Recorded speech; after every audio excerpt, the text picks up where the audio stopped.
നമസ്കാരം. ഇന്ന് പരിചയപ്പെടുത്തുന്ന ലോകമഹാന്മാരിൽ പ്രസിദ്ധനായ എബ്രഹാം ലിങ്കൺ ആണ്.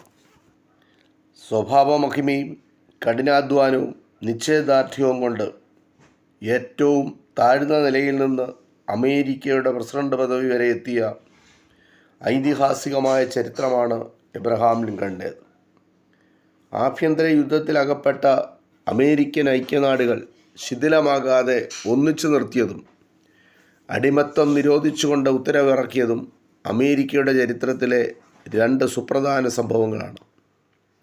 ഈ നേട്ടങ്ങൾക്കപ്പുറം ലിങ്കണിൻ്റെ വ്യക്തിമാഹാത്മ്യം അദ്ദേഹം ദയാലുവും മനുഷ്യസ്നേഹിയുമാണ് എന്നതാണ്.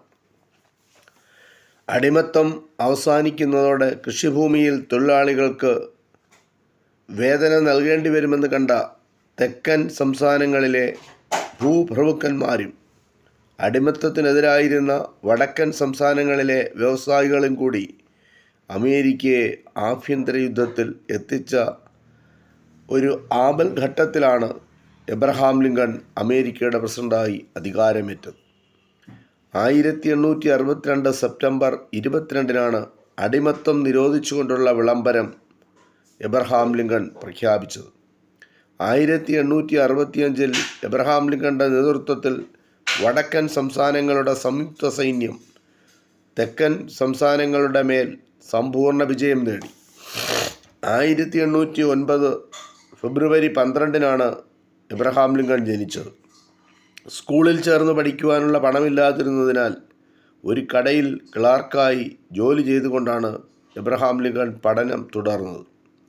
അസാധാരണമായ വായനാശീലവും സത്യസന്ധതയും ആദർശബോധവും എബ്രഹാം ലിങ്കണിൻ്റെ സ്വഭാവ സവിശേഷതയായിരുന്നു. 1842 മേരി ടോഡി എന്ന യുവതിയെ എബ്രഹാം ലിങ്കൺ വിവാഹം കഴിച്ചു. നിയമബിരുദം നേടിയ എബ്രഹാം ലിങ്കൺ ഒരു വക്കീലായി പ്രാക്ടീസ് ആരംഭിച്ചു.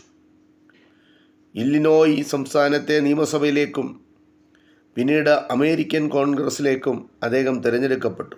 റിപ്പബ്ലിക്കൻ പാർട്ടി നോമിനിയായി തെരഞ്ഞെടുപ്പിൽ ജയിച്ച എബ്രഹാം ലിങ്കൺ 1861 മാർച്ച് 4 അമേരിക്കയുടെ 16ാമത്തെ പ്രസിഡന്റായി സ്ഥാനമേറ്റു.